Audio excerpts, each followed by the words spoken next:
Hi friends, हम लोग biology में आप लोग को पहले बता दें कि हम लोग पढ़ रहे हैं Indu biology and arts classes जिला गया की ओर से। हम लोग सबसे पहले हम लोग बता दें कि जो हम लोग यूट्यूब पर चैप्टर स्टार्ट किए थे उसका नाम था पर्यावरणीय मुद्दे यानी कि इन्वायरमेंटल इशू। ये चैप्टर हम लोग स्टार्ट किए थे, पर्यावरणीय मुद्दे यानी कि इन्वायरमेंटल इशू हम लोग यही स्टार्ट किए थे। आपको बता दें कि इसमें हम लोग पर्यावरणीय मुद्दे में हम लोग पर्यावरण का डिफिनेशन पढ़ लिए हैं, प्रदूषण का डिफिनेशन पढ़ लिए हैं, प्रदूषक का डिफिनेशन भी पढ़ लिए हैं, क्लासिफिकेशन ऑफ पोल्यूटेंट्स यानी प्रदूषक के कारक भी हम लोग पढ़ चुके हैं। आइए आज हम लोग को पढ़ना है प्रकाश संश्लेषण। इसके बाद पढ़ेंगे प्रदूषण के प्रकार के बारे में। प्रकाश संश्लेषण के बारे में आप लोग 7th क्लास में भी पढ़े होंगे, 8th क्लास में भी पढ़े होंगे, 9th क्लास में भी पढ़े होंगे और 10th क्लास में भी पढ़े होंगे। ये प्रकाश संश्लेषण 7, 8, 9, 10 ये सब में आपको पढ़ने को मिला होगा और पढ़े होंगे।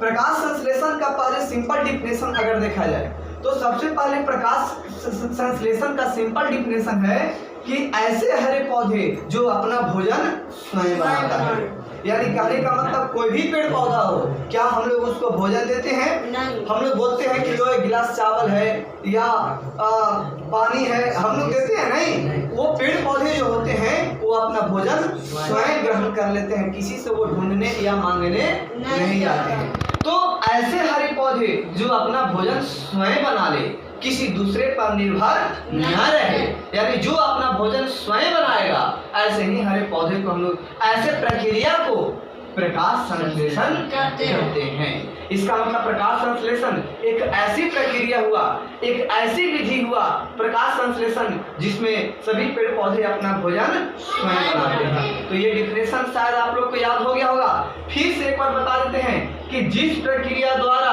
क्या बोलेंगे, जिस प्रक्रिया द्वारा पेड़ पौधे अपना भोजन स्वयं बनाते हैं, है ना, ऐसे प्रक्रिया को ही प्रकाश संश्लेषण कहते हैं।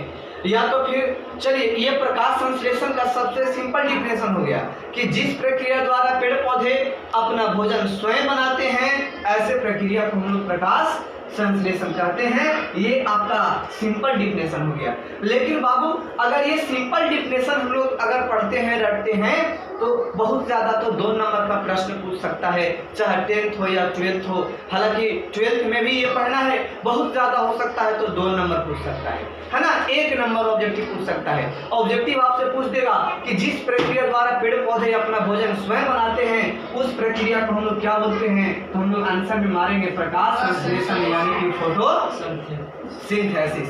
फोटोसिंथेसिस कहते हैं। लेकिन अगर फोटोसिंथेसिस का, प्रकाश संश्लेषण का अगर हम लोग लॉन्ग डिफिनेशन अगर हम लोग पढ़ ले, लंबा वाला डिफिनेशन पढ़ ले, तो काफी हद तक हम लोग कामयाब होंगे। और लॉन्ग डिफिनेशन पढ़ने से क्या होगा कि काफी क्वेश्चन उसमें मिलेंगे। जैसे लॉन्ग डिफिनेशन में हम लोग अगर देखा जाए तो लॉन्ग डिफिनेशन में जैसे हम लोग देखेंगे, सबसे पहले जो लॉन्ग डिफिनेशन हम लोग फोटोसिंथेसिस का पढ़ेंगे, तो सबसे पहले देखिए हम लोग पढ़ सकते हैं कि पेड़ पौधे जो होता है ना, सबसे पहले बोलेंगे,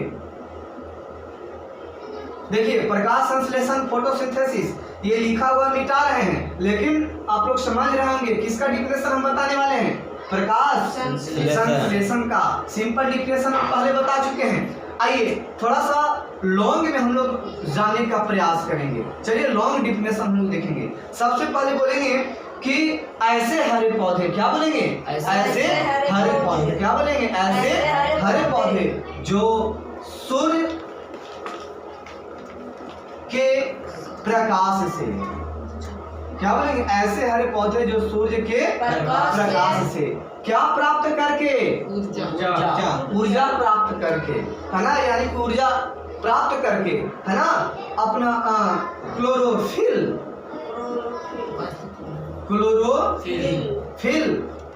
की उपस्थिति में, किसकी उपस्थिति में? क्लोरोफिल की उपस्थिति में, है ना, क्लोरोफिल की उपस्थिति में। इसके बाद देख लीजिए,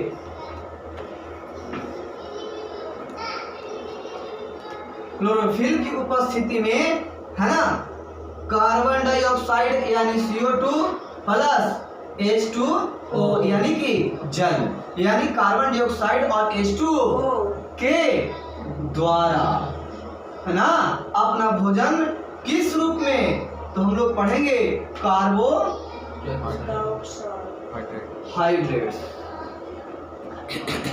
जिसको हम लोग कहते हैं ग्लूकोज, जिसे हम लोग क्या कहते हैं? ग्लूकोज। कार्बोहाइड्रेट ग्लूकोज एक ही ना होता है।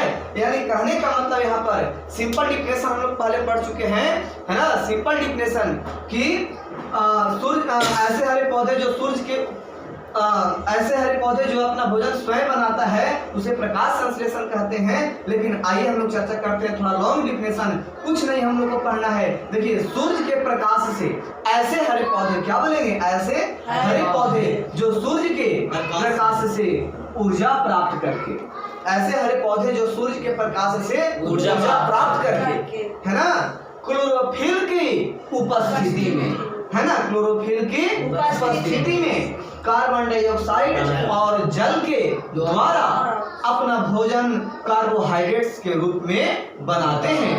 यह प्रक्रिया फोटोसिंथेसिस, यानी कि यह संपूर्ण प्रक्रिया को हम लोग फोटोसिंथेसिस यानी प्रकाश संश्लेषण कहते हैं, है ना। हो गया ना? इसका मतलब इससे देखिए लॉन्ग डिफिनेशन रटने से हम लोग को कितना फायदा है। अगर आपसे प्रश्न आएगा कि पेड़ पौधे, है ना, प्रकाश संश्लेषण करते समय, है ना, ऊर्जा प्राप्त किससे करता है, तो हम लोग बोलेंगे सूर्य के प्रकाश से, है ना। किसके पेड़ पौधे अपना भोजन किसकी उपस्थिति में बनाता है, तो हम लोग बोलेंगे क्लोरोफिल की उपस्थिति में। पेड़ पौधे अपना भोजन किसके द्वारा बनाते हैं, तो बोलेंगे कार्बन डाइऑक्साइड और जल के द्वारा। उसके बाद पेड़ पौधे अपना भोजन, है ना, प्रकाश संश्लेषण में किस रूप में बनाते हैं, यानी कि पेड़ पौधे अपना भोजन किस रूप में बनाते हैं, तो हम लोग बोलेंगे कार्बोहाइड्रेट्स यानी कि ग्लूकोज के रूप में। यह संपूर्ण प्रक्रिया जो हम लोग पढ़े, ये सब जितना भी हम लोग संपूर्ण प्रक्रिया पढ़े, इसी संपूर्ण प्रक्रिया को हम लोग फोटोसिंथेसिस यानी प्रकाश संश्लेषण कहते हैं। याद हो गया ना?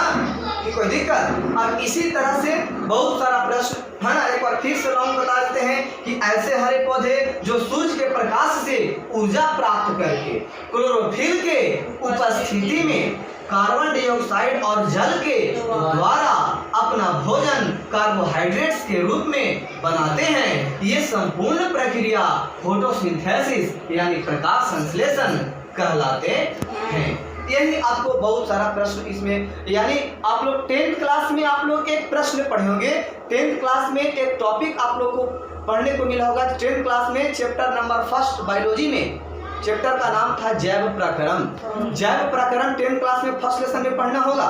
जैव प्रकरण जो चैप्टर है उसमें एक क्वेश्चन है ना, कि प्रकाश संश्लेषण प्रक्रिया में किन किन पदार्थों की आवश्यकता होती है। और नहीं तो जो लाइव देख रहे होंगे वो आप 10th क्लास का बुक या 12th क्लास का बुक खोलकर 3 नंबर वाला प्रश्न में जाकर देखिए, अति लघु या लघु में जाकर देखिए, ये आपको प्रश्न मिलेंगे कि प्रकाश संश्लेषण प्रक्रिया में किन किन घटक या किन किन पदार्थों की आवश्यकता होती है। तो हम लोग आंसर में क्या बोलेंगे? प्रकाश संश्लेषण प्रक्रिया में निम्नलिखित पदार्थों की आवश्यकता होती है। तो क्या क्या?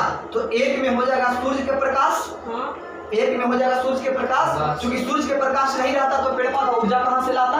एनर्जी मिलता उसको? नहीं मिलता। एक तो इसका मतलब पेड़ पौधे को भोजन बनाने के सूर्य के प्रकाश जरूरी है। उसके बाद दूसरा नंबर में आता है क्लोरोफिल, क्योंकि पेड़ पौधा अपना भोजन क्लोरोफिल की उपस्थिति में बनाता है। इसका मतलब पेड़ पौधों को भोजन बनाने के लिए क्लोरोफिल होना आवश्यक है ना। उसके बाद पेड़ पौधा अपना भोजन कार्बन डाइऑक्साइड और जल के द्वारा बनाता है। इसका मतलब थर्ड नंबर में हम लोग बोलेंगे कार्बन डाइऑक्साइड तथा H2O, क्योंकि इसके द्वारा अपना भोजन बनाते हैं। और उसके बाद पेड़ पौधे अपना भोजन किस रूप में बनाते हैं, तो हम लोग बोलेंगे कार्बोहाइड्रेट्स यानी कि ग्लूकोज के रूप में बनाते हैं। है ना, किस रूप में बनाते हैं, ग्लूकोज के रूप में बनाते हैं। याद हो गया? Yes, बोलिए, आप लोग बोलिए, पेड़ पौधे अपना भोजन के लिए, प्रकाश संश्लेषण के लिए, है ना, ऊर्जा प्राप्त किससे करते हैं? सूर्य के प्रकाश से। पेड़ पौधे अपना भोजन किसकी उपस्थिति में बनाते हैं? क्लोरोफिल की उपस्थिति में। किसकी उपस्थिति में? क्लोरोफिल की उपस्थिति में। और पेड़ पौधे अपना भोजन किसके द्वारा बनाते हैं?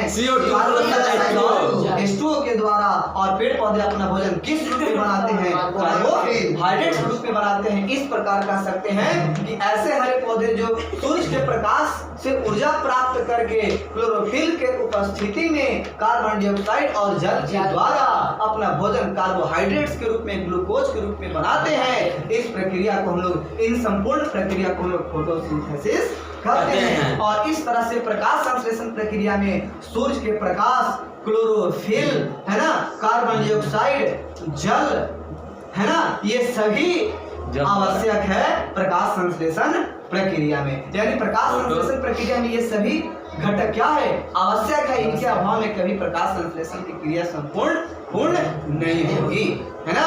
कल हम लोग प्रदूषण हम लोग पढ़ेंगे, प्रदूषण का डिफिनेशन बता चुके हैं। लेकिन कल के वीडियो जो आप देखिएगा, है ना, चूंकि सॉरी कल नहीं, आज 18 है, यानी कि 19 तारीख को कल सिर्फ आर्ट्स पढ़ाएंगे। क्योंकि नेट पैक कम होने की वजह से नेट पैक नहीं हो पाता है, सही से लोड नहीं हो पाता, इसलिए एक अल्टरनेट क्लास देंगे। एक दिन देंगे आर्ट्स, दूसरे दिन देंगे साइंस। कल हम लोग यानी 19 तारीख को हम लोग पढ़ाएंगे आर्ट्स, और 20 तारीख को फिर से आएंगे हम लोग बायोलॉजी अल्टरनेट क्लास। इस तरह से जब 20 तारीख को हम लोग पढ़ेंगे, है ना, तो हम लोग पढ़ेंगे प्रदूषण के प्रकार के बारे में, और खासकर वायु प्रदूषण, एयर पोल्यूशन के बारे में हम लोग विशेष चर्चा करेंगे। धन्यवाद।